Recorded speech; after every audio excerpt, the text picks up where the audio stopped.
here live with you, or maybe not live with you. Maybe you're watching this a little bit later on, and that's okay. Typically, I do these garden Q&As on Sunday mornings between 9 and 9:30. I had a couple busy weeks. Actually, last week I missed the FB Live, well, the Garden Lives, that is. I did have a family member that passed after a short battle with a very rare disease. He was 56 years age. His name is Tony. God bless him. And so that week, last week, I needed to be with family. This week, I took some time and took some moments just to spend with my boys and brought a friend each up to a cottage. And so that's why I'm here tonight. That's why I'm here with you tonight. So I hope you guys are all doing well. I hope a few people can join. I hope a few questions can be answered. Hey, you know what? This has been an exceptionally dry July, probably one of the driest Julys that we've seen in several years. And with that, driving around, we're starting to see a lot of lawns looking a little bit dry, a little bit parched, a little bit brown. That's them going into dormancy, trying to protect themselves. Your lawn needs 1 inch of water per week. So if you can provide that, that's key to help that lawn survival. Once again, a summer guard fertilizer, Turf Guard Summer Guard fertilizer is something that's going to be really good to help you with that lawn and raise those lawnmower blades a little bit higher. This is the time not to be cutting your lawn short. As well, when it came to me being away for the weekend, on Friday, I went and I soaked my containers. And I have large pots, but I was surprised that when I came back today, late afternoon on Sunday, some of my vegetable pots were looking pretty dry. So I gave them another watering. If you are going away on vacation, you first off need some sort of watering strategy, either if you're going to be putting them on a timer or maybe getting a friend to come over to take care of them. You will need someone to take care of those outdoor potted plants specifically. You can group them together. That will help out. Sometimes you see some of these watering hacks where you see that little clay thing that you spike that you put into the ground. You put a water bottle on top and it will gradually release the water. That's kitschy. That's fine. It's not really that effective. It has been dry. When we have a sunny, dry, windy day, there's nothing like a nice, consistent, deep watering to help your plants. And a reminder for those new trees and shrubs that you have planted this season, watering them during the summer months is so important. Watering is life, and without water, you're not going to have successful plants because they're just going to be starving. And a deep watering means a soaking. Soaking is really important versus just sprinkling that water. Sprinkling that water just puts it up on the surface and the roots will come up on the surface to find it. And then what happens is those plants dry out even faster. Okay, let's take a look at some of the questions that we have here. Why do my tomatoes look sad, not growing? This is from Sandy. Sandy, if your tomatoes are not growing, number one, you need full sunlight. 6 hours afternoon light is key. If there are too small of a pot and drying out too quickly, a lot of those tomatoes that you've been buying, and you see them already with that nice little plastic cage and that little, what they call is a 10 to 12 inch pot. And, there's not enough soil mass for those plants. You need to put them in a larger container for them to do well. And it could be that they're just drying out too much. Another reason why your tomatoes could look sad is something called fusarium blight. So if they look like they're starting to droop and almost kind of rot out, that could be fusarium blight. So those are a couple of reasons why. Here we go as well from Miriam. Good evening, Frankie. How are you? I want to know, is there many differences between mandevilla and dipladenia? This year I bought 2 of them for my pot between the garage, but they are not climbing up as previous years. Instead, they become more of a bush. Are there 2 types? Climbing ones, bush, please. Please let me know. Yes, there are. Actually, if you got the Rio dipladenias, those are more of a bush type dipladenia versus the regular dipladenia or mandevillas that are more climbing and vine type. So there are 2 different varieties that you'll do that you can do. Susan Wilson is asking, hey, when the heck can we split hostas? Hostas are one of those plants that can almost be split at any time of the year. I prefer splitting them in the spring once they just kind of pop out of the ground. You see the eyes there because that's really easy to work with. But you can also split them in late summer and even in early fall. That's another ideal time. But if you needed to do it right now, if we have a cooler, wet week, that'd be good. But right now, because it's so hot and dry, that would be hard on them. But hostas are super easy that they can be almost divided any time of year. However, the ideal time of year is mid-spring and or late summer or early fall. Hi from Port Rowan, says Tracy, hello to you. Zachary Cohen says, Frank, yo. Maureen Casey says, hey, Frankie, I have a small white specks on the leaves of my mandevilla. What is this and how can I get rid of it? Thanks so much. So those small white specks could be a little sign of powdery mildew, but also more so, they could be mealybug. So I want you to look up mealybug. If it is mealybug, that is, you can use a horticultural oil and or an insecticidal soap to take care of it. If it's powdery mildew, which I doubt, because they generally don't get powdery mildew, you can use a fungicide. Sometimes your water can also leave those little splotches as well. So take a look, but it could be mealybug. Judy Mueller, our black lace elder, beautiful plant, which is also known as Elder Zambuca, has got borers in it and it's droopy. We cut off all the limbs that were wilted, which is most of what we can do. There isn't much left. Should we cut it right back? I would recommend, yes, indeed, cut it right back. Keep it well watered.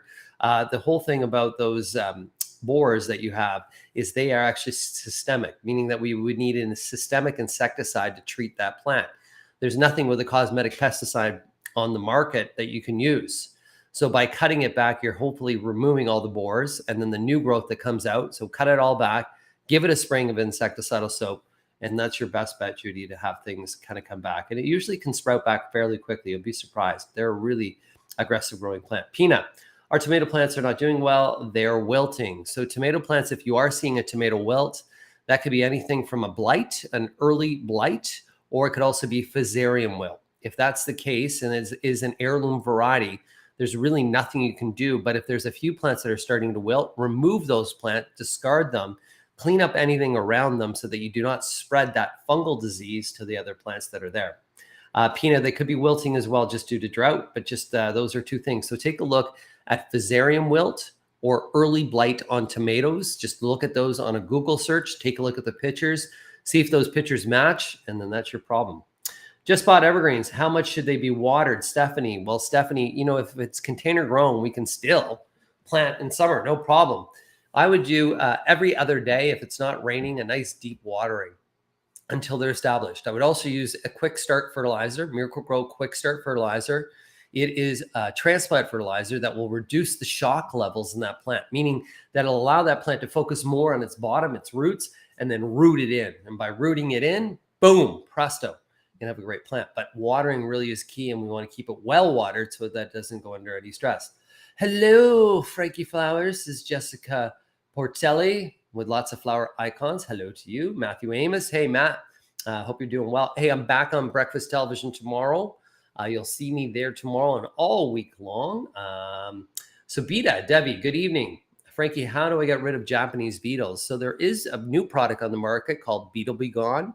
Check that out. You can also get beetle traps. They actually have a pheromone within them. That pheromone will attract beetles to that trap. So you want to put that trap away from any areas infected by Japanese beetles, and then that'll draw all those beetles away into the trap, and then you collect them and discard them. But also check out Beetle Be Gone, and then take a look at your lawn and see if there's any indications of grub. Grubs are the larvae stage of beetles, so controlling grubs with Grub Be Gone is something that you can do to reduce the population of beetles. Is knapweed invasive, says Andrea. Yes, indeed. It is an invasive weed that will actually drop its seeds and continue to grow. Really, always make sure that you're pulling your weeds, removing weeds before they actually go to flower. That's one way to eliminate the amount of weeds that you'll have in a garden. This weed itself as well is not a perennial weed. It is an annual weed, so it should be one that you should be able to control quite easily. Your video and sound are off. Lips don't match the words. Let me know anybody else if that's the case. I can actually do a quick little changes. I'm not going to do that.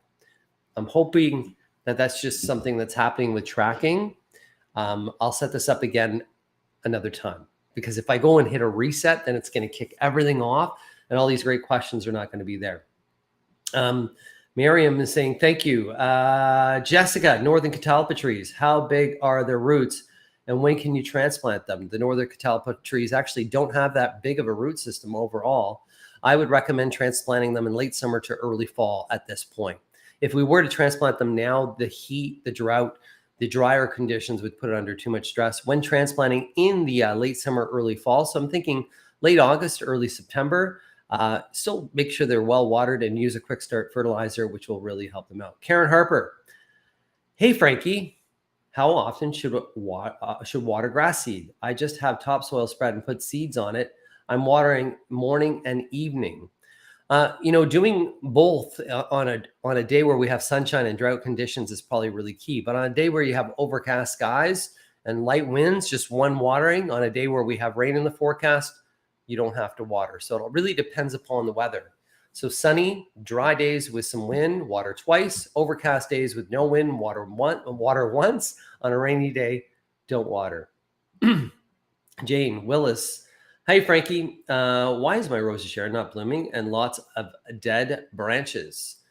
Could be an insect that's causing the dieback on that rosy sharon. Any of the dead branches that you have, make sure that you prune them off, because there's no way that we want a plant to give energy to a section that is dead. We also want to make sure that nothing in the area has grown to maybe put a branch and or shade around that rosy sharon. If that's the case, the rosy sharon is not blooming because it doesn't have enough light. I would love to see a picture of this rosy sharon, kind of a close-up of the leaves, and then also a wide shot of the area where it's planted. Frankie at frankieflowers.com. That's Frankie with an IE at frankieflowers.com, if you could do that. Hey, Frankie, my cedar trees is yellowing in the leaves. So if that cedar tree is yellowing, that yellowing could also be a sign of just being too dry. Cedars are something that generally like their feet a little bit wet. So the first thing that I would do is shake that cedar, try to get rid of any of the browning that you see on there. Make sure that you're doing a nice soaking of the cedars. You're doing a deep and frequent watering at least 2 to 3 times per week. And then you could still use an evergreen food at this time of year. My husband bought me a couple of mini roses, says Marlene. Can they go in the garden? And when's the best time to plant them? Because they're container grown, you can go ahead and plant them now. They can go in the garden, depending upon the variety. They should come back. Most of the mini roses that are for sale as a potted plant for an indoor will overwinter outdoors. Matthew's got some news to tell me. Can't wait for you to tell me, Matthew. Madeline, why are my geraniums dying? They're in hanging baskets. They were so beautiful until 2 weeks ago. So a lot of the times you have these beautiful hanging baskets, and sometimes they're in a 10-inch pot. And if they're in a smaller 10-inch hanging basket, by this time, that geranium has actually just made that basket entire roots. And so it's drying out really fast. So you can either take that geranium, put it into a larger hanging basket. That's one solution. The other one is make sure you're doing more frequent watering. But every time you're watering that hanging basket in that potting soil, any nutrient or fertilizer that was there is being washed out, and the geranium used it. So what I would recommend is, number one, go around and water everything first, and then do a nice water-soluble fertilizer. Nice Miracle-Gro water-soluble fertilizer would be key. Always remove any of the dead flowers of that geranium and any of those browning leaves. But it's probably drying out fast because it just became so root bound, and there's probably no fertilizer that's there. So it's becoming dry and dying because of the drought. But as well, because there's not a lot of fertilizer, it doesn't have the vibrancy that it had a couple weeks ago. Tanya is replying to Miriam. The biggest difference is the foliage. Dipladenia has smaller, glossier foliage, and Mandevilla has larger, coarser foliage, of course. Dipladenia and Mandevilla have both bush and climbing types. And there you go. Garden Center should have them tagged for you and the variety of how it grows. Tanya, next week we're looking forward to. She is actually one of the people joining me on Emerald Cruises, which we set sail on July the 28th. Make sure you follow my social media, both on Facebook and on Instagram. You're going to be seeing that wonderful river cruise up the Rhine River, where we end off at Floriade. And Floriade is that garden show in the Netherlands, in Amsterdam, that only happens once every 10 years. I am so looking forward. Jane Elizabeth says, is it better to use Beetle Be Gone or the beetle traps to deal with Japanese beetles? I prefer not to attract the beetles to my property. Jane, the Beetle Be Gone is a great effective measure to use. The beetle traps is also, if you wanted to do duplicate, is great, but probably the best one would be the Beetle Be Gone for you. Maureen Casey, I appreciate your advice. You're welcome, of course. Joanne says, hey, Frankie, have they invented anything that can kill red lily beetles yet? So the red lily beetles, they're what affect the Asiatic lilies. So sometimes your stargazer lilies, your Mona Lisa lilies, those almost with a single stem, big flowers, beautiful, usually fragrant. Just such a great plant. The Beetle Be Gone will actually work on the red lily beetle as well. So try that Beetle Be Gone and try it on the red lily beetle. The other thing with the red lily beetle, anytime you see them appear, you do a quick pick and squish of them. Then on the back side of the leaves of those Asiatic lilies, you're going to see these little reddish bumps. You're going to run your finger and just smush them. That's their eggs. You take care of that. Work the soil around the lily and you'll be amazing and also amazed about how good you can do. This is Rita. I cut back my German ivy a few weeks ago, and it looks so unhappy, going spindly and not filling out. So Rita, once again, that German ivy, that green, beautiful German ivy, cutting it back will actually make it flush new growth. However, if it doesn't have any fertilizer, any nutrient, then it's not going to do that. Water it first. This is the key with a water-soluble fertilizer. Water it first so that it opens up that nice soil, that potting soil. Then hit it, water it with a nice Miracle-Gro water-soluble fertilizer. Boom, it's going to do well, and it will come back. Hi, Frankie. Why is my Rosa Shara not blooming and lots of dead branches? We just already answered that one for you, Jane. Good to hear. Frank says, Matthew Sobita, thank you very much, Frank. Angela, looking for a way to keep red ants away. Please help. So you can always use Ortho Home Defense. Ortho Home Defense is what you can spray on the exterior of your home, around the doorways, windows, cracks and crevices to minimize any of those red ants from coming indoors to the home. It can also be applied to the ants themselves. There is Ant Be Gone is also another thing that can help control the red ants, but we need to know where the source of the ants are coming from. With the red ants, sometimes if we bait them, meaning that we're giving them something like an ant bait that will make the red ants take that ant bait and bring it back to the colony to kill the queen, you'll provide that solution for those red ants and get rid of the little red ants. If you see red ants just kind of crawling around in big numbers, you can either vacuum them up with a shop vac or take just your boiling water in a boiling pot of water and just pour that over the ants, and that will kill the ants as well. Lisa says, can we use Beetle Be Gone on basil? You can, but I would leave a period of time beforehand. I would leave a little bit, like it's a natural product actually. So it's not going to cause any harm whatsoever. It's actually a bacteria that's used. But I would just give a couple, I wouldn't go and spray it and then be eating the basil the next, like that evening. I would just give it a couple nights, and then I would use the basil and wash the basil before consuming. But it's totally safe to use. Tracy, works fine. Lips don't match, but that's okay, says Lacey. Your sound is fine with me. So yes, but the voice and video not matching is not a big deal. Good idea not to reboot, says Lori. So it seems like it's just certain people are getting that. What bug is orange with black spots? I know they are not ladybugs because they're not really round. So there is an Asian ladybug, an Asian Lily Beetle, the ones that bite, that still eat aphids that are still benefit, but they were the ones that were released to help us. And now those are the ones that are taking over the native ladybug. So maybe that's what you're talking about there, Marlene, as well. Penny, when is the best time to prune my hibiscus? Late summer, almost into fall is the best time. However, if you have a crazy branch growing this way and a crazy branch growing that way, you can prune those. Light pruning you can do at this time. Any dead branches, remove those. Any broken branches, remove those at any time. But late summer is the key, is the best time to be doing that for you. Karen Harper, thank you, Frankie Flowers. You're welcome, Karen Harper. I got Barb's autograph. Matthew Amos got Barb's autograph. Barb that works on our show, that fills in for Steph Henry. Way to go, Matthew. Back to work tomorrow. BT, you know it. I will be there. Bright-eyed and bushy-tailed. BT. Bright-eyed, bushy-tailed. No, that'd be B-E-B-T. Whatever. Donna, any recommendations to get rid of groundhogs?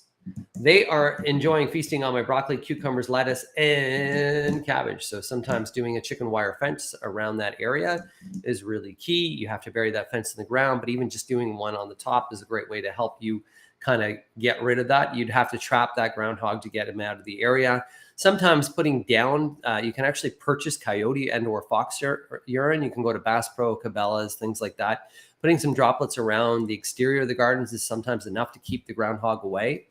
Chicken wire fence would probably be key for you, and or trapping them out. Groundhogs, of course, live underground, and they actually breed quite profusely. Like they have a good time. They have a good time. So usually that population will grow. Thank you, Frankie. See you in 2 weeks.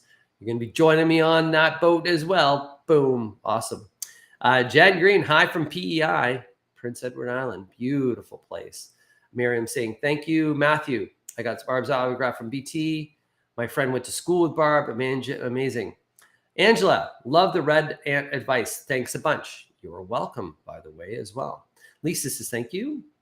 I can't see any comments other than my own. says Marlene. I wonder why that is. You know what? Facebook changed some settings, and because they did change some settings, the comments now are not being shown. So I got to go in and try to figure out what the Facebook did. So if you follow me on YouTube, you'll see the comments. On Twitter, you should be able to see the comments as well. So just to let you know, this when I do this, it actually shows on Frankie Flowers' Facebook page, as well as this is being shown on LinkedIn, on YouTube, and as well as Twitter. Hi, Frankie. Love your broadcast. Should I cut my lavender back? It's stopped blooming. You can, any of the blooms, I would deadhead. So remove the blooms. So that's just removing those flower spikes, but don't cut the plant back at all. Yeah, it's going to do quite well, but just remove those. Philly is saying hello from Windsor, Ontario. Hello to you as well. Comments show on my phone, but not on my tablet. Tracy. Now that's weird, eh? I wonder why the heck that is. These guys, I tell you. So you know what? I'm going to cut tonight a little bit short. But first, there's a couple things that I want to do for some housekeeping as well. So once again, my goal is when I do travel to Europe, as long as I have stable Wi-Fi, I'm going to try to do the Facebook, the lives, the garden lives. The garden lives may not be at the same time. This coming Sunday, we're going to go back to that 9 a.m. to 9:30. But I will continue to do the lives. I'm excited just to kind of give you guys a lot of information about what's happening there. Hello from Renfrew. Love your shows, says Gail as well. And then just coming up over the next few weeks, what you're going to notice is, once again, with some of your tomato plants, really keep an eye for fusarium blight, and as well as early and or late blight. The blight that you're going to see is when you're going to start to see a tomato start, maybe just one plant starting to look like it's wilting and or rotting out. If that's the case, sacrifice that one plant, pull it out, and to remove it. Right now, because we're going through periods of drought, blossom end rot, this is the time when we have inconsistent watering, or we go through a period of dry to a lot of water in a tomato plant.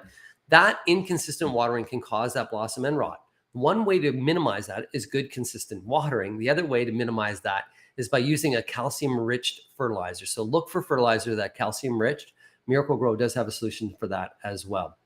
Lori has a question here. We have raccoons in the country pooing in our backyard every night, same spot. If I remove the poop, can my husband urine prevent it from repeating this? Don't laugh, we don't have a dog. So I don't think your husband's urine is going to help with that. So what happens is with raccoons are very habitual. So they'll walk into an area and they'll do the same thing day in, day out all the time. So animal be gone is something that you can do, spray in that area, or even putting blood meal down will be enough to have a distractant to distract them by cleaning poop out. What we need to do is for them to change their habit, meaning changing their path. And by doing that, that will really make them go to another area. So we got to try to figure out a way to do that. Raccoons, once again, blood meal and or animal be gone. Marlene saying CMBT in the morning. Hi, Frankie from Hall Landing. Linda, you're just right around the corner from me here in Bradford. Hi, Tracy. Did you try to swipe to the left or also not working, says Sharon Lloyd. And everybody here is helping. So I'm going to cut it short tonight because it is a Sunday night. So we're at 23 minutes. For all those that watch today, thank you very much. You'll see me live tomorrow on Breakfast Television. Frankie at frankieflowers.com is my email. You can also take a look at Frankie Flowers as well. Okay, thanks. I have Critter Ritter. Critter Ritter is also something that works. That's really cayenne pepper. Sometimes that'll help out, but blood meal, try blood meal as well. Gladys is watching too. For all those that join me this evening on a Sunday, I hope you're doing great. Jane's saying thanks, Frankie, as well. Health and happiness. Matthew says, see you on BT. I'll see you tomorrow morning. I hope everybody has a great day. Frankie Flowers, over and out. Reminder, gardening, better than therapy, because you feel good, and in the end, you get tomatoes. And who doesn't love tomatoes? I got my cherry tomatoes. I've been harvesting cherry tomatoes, lots of them.